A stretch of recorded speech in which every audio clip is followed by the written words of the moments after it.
I think that is part of the process. I think because we're so wrapped up, like we're literally raised with diet culture, right? I mean, how many people have a mum that hasn't been on some form of diet at some point in their lives?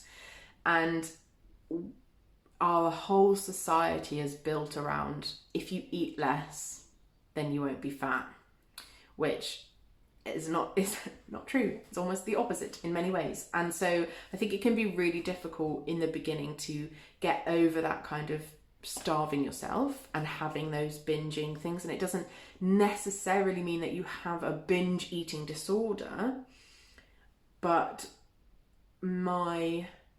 what I've found successful is that when I get to that point and I feel like I just need to eat everything, is actually to allow myself to pretty much eat what I want in that time. Now, like I said, I'm lucky it does tend to be the end of the week and also end of day. So I don't get that feeling in the mornings for breakfast. And then I can normally just satisfy myself with something for lunch for a minute. And then it tends to be that then the breakfast and the lunch hasn't been enough. So then when it comes to dinner, I want to eat an entire pizza or a Chinese takeout or whatever it is. And it's because I've not fed myself enough.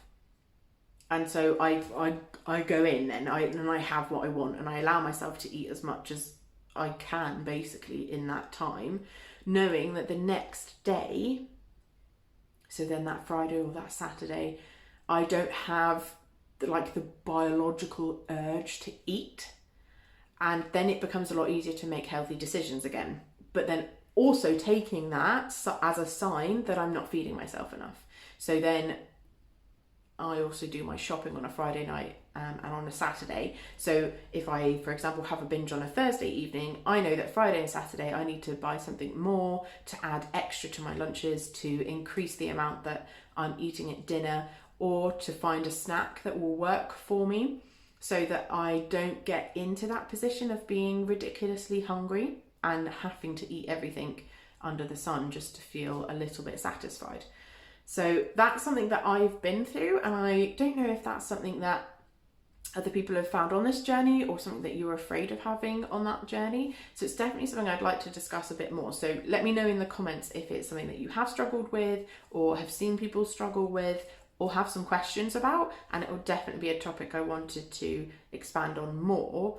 But I wanted to touch on it here because I feel like it is a part of the journey of learning how to change your diet without restricting yourself and starving yourself.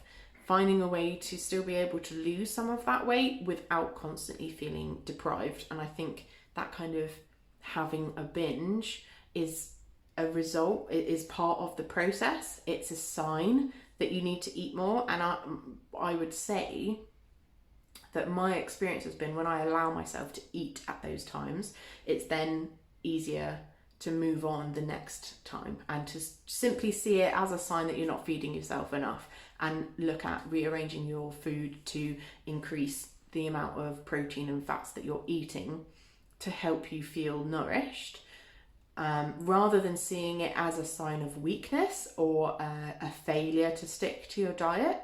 I think it's just about listening to your body, and what it's saying is I'm hungry and I need more food, and so to feed yourself better, rather than beating yourself up about having a failure.